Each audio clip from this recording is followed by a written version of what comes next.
Yo, Steel Mills, what's the deal, man? Yo, these fucking kids, man. I told my son not to play with the damn bat. He got a rim outside, and they was shooting hoops. I told him not to. I told him not to put that goddamn rim up.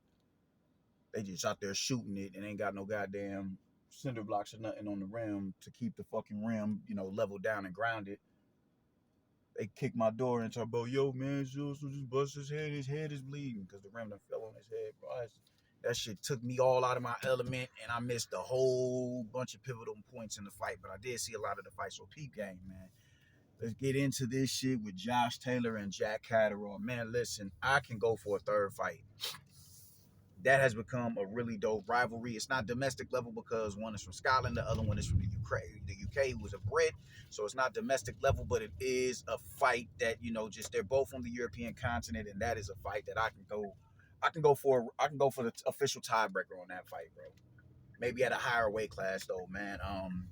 Jack Catterall came out swinging, man. If we can get this version of Jack Catterall, he's game for anybody at 147, not 147, but 140 pounds because he's a sharp puncher. He's not a big puncher, but he's a sharp puncher. He's already a really good calculated counter puncher. But when you start open, if he was ever in a position where he's able to open up on his opponents and force his opponents to get that get back, you know what I'm saying? Where they gotta, all right, cool, you got that now. I gotta come to you to answer the shots that you just landed on me. That opens up that much more counter opportunities for somebody like a Jack Catterall, man. But I thought he really much controlled the first 2 rounds, man, with the jab. He was just really, Tim Bradley hit on a really pivotal point, man, when it comes to Josh Taylor and his defense, man, and like how he goes on the attack. He doesn't move side to side. He doesn't keep it, he doesn't take his head off the line. Like, he doesn't take his head off the line. He'll just dip up under. He'll slip. He doesn't slip. He'll duck up under the jab or whatever and take a step in behind that and then go to work, man. But that really wasn't working for Josh Taylor, especially early on in the fight, man. Jack Catterall was popping his head with the jab consistently, which is wild because he's so much shorter than Josh Taylor. Josh Taylor's a scrappy dude who likes to get in the pocket, man. But there's no reason why at that range he should have been able to find you that easily with the jab and you not be able to answer him with the jab.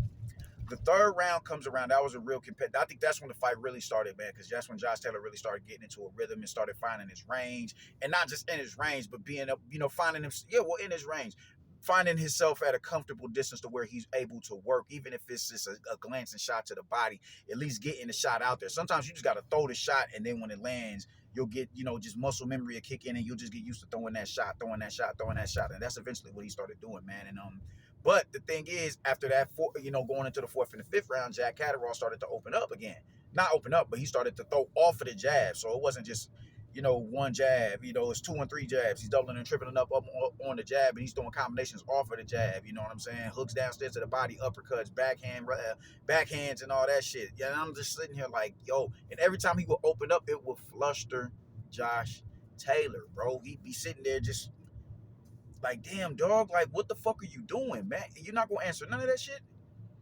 And so he'd just be sitting there teeing off on Josh Taylor, and Josh Taylor would just be sitting there, like, God damn it, man. But, the 6th round was pretty, I think the 6th of the, I missed a lot of that shit right there because of what I just told you at the beginning of the video, what happened, man. But Josh Taylor started finding himself, when I came back, Josh Taylor started not taking control of the fight, but he started getting himself in a position where, he's back in this fight. You know what I'm saying? He's starting to land to the body. And I think those combinations, because it's just so much out of his nature for Jack Catterall to do, those combinations he was throwing in, the volume that he was giving off started to really wane on him. And you started to see in his body, like, he kind of started breaking down, like, fuck, he's gassed a little bit. Not entirely, but, he's gassed. He's not holding the center of the ring as comfortable as he was. And even when he's on the rope, he's not answering as effectively on the, he's not answering as effectively on the rope, and he's not, his guard isn't composed enough to where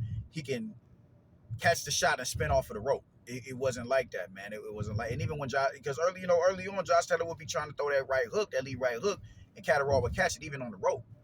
And he would be so poised and composed on the rope, it'll force Josh Taylor to, if he gets a shot off, he's like, yo, I don't see no opening, so let me reset.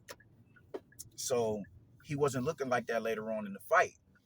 he wasn't looking like that later on in the fight, man. And just his volume was just on fire, man. And that's what one thing, like if you are going to be an economic puncher, if you're gonna be economical with your punches, you got to make sure the shots that you're landing are landing. You did. Canelo is an economic puncher, man. He's not a volume puncher no more, man. But the shots that he said, it's really good punch placement. He knows where to put the shot. He knows where to put the shot, and when he puts the shot there, he lands it with authority, man. Josh Taylor was a dude who was, a lot of the shots were glancing shots. He was, overshooting on the shots. He started getting in a rhythm, but it was still like, bro, it's like, come on, man. You are getting outworked. Just you got you can't just if you're gonna throw one jab, make sure that jab is snapping his head back, or that jab is so potent that it's forcing him to keep his hands up so he doesn't get smacked with the jab, and you throw something off of the jab. You go downstairs or you loop the jab, you throw the hook off the jab, you step in behind the jab that opens him up for the uppercut. You dig to split the guard, shit like that. He doesn't do that, but he did start finding success. But one thing that Tim Bradley said, as I stated, he doesn't get his head off the line. He doesn't get his head off the line. He doesn't slip the shots, slip the straight shots. And, Josh Taylor I think it was the 11th round, he was winning that round convincingly. He was winning that round, man. And once again, just old habits die hard. He was able to get out of the way at a lot of those, those backhands.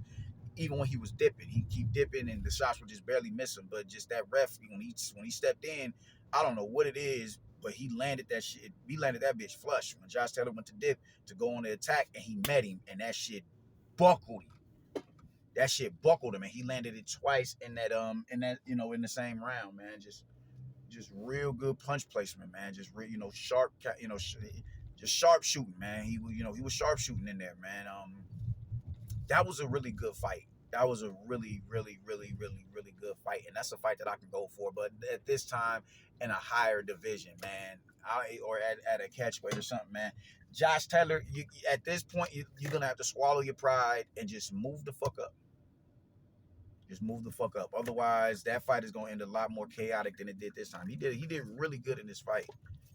A lot better than we did in the last fight. But bro, you can't keep sitting there and meeting him at 140 pounds and thinking that you're not. This ain't 2021, 2020, 2019. This ain't none of that. This ain't none of that, man. You got. It's time to move up. Otherwise, you really need to consider retirement, man, because you're killing yourself to make that weight, and you're letting your pride get in the way of you making, of you doing that. You need to fight in a division that's conducive to your size. You're a big dude. The dude is like 6 foot. You didn't outgrew the division. You should have been up there. And with the new influx of fighters at 147 pounds, you dig, with Boots, Brian Norman, even Centillion, and Rashidi Ellis and Rocha, all of these dudes, that's a rich division. Go ahead and get that work, man. Go ahead and get that work. Go ahead and get that work with them, man. And you can catch up with with Jack Catterall later for the rubber match, man. But it's time for you to move up. And I heard that Jack Catterall won the fight as he should have. You dig?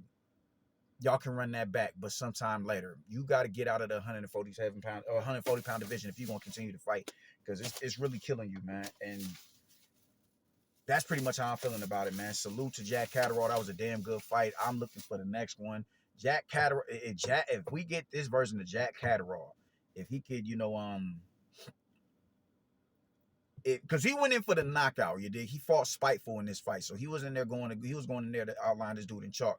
If we could get a Jack Catterall like that with the 100, I mean, just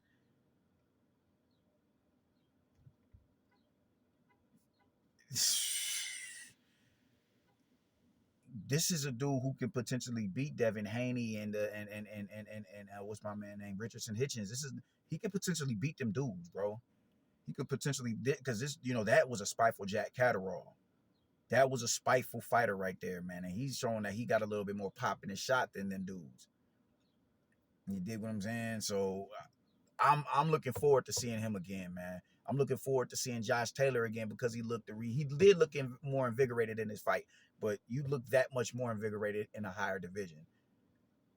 But when it's time for that third match between the two of y'all, we need to meet at like 143 or some shit like that, man. So that's pretty much how I'm feeling about it. I'm about to get in here and get the cooking and all that, literally cooking, and I'm gonna be live with the homie later on, yo. on Facebook. Deuces.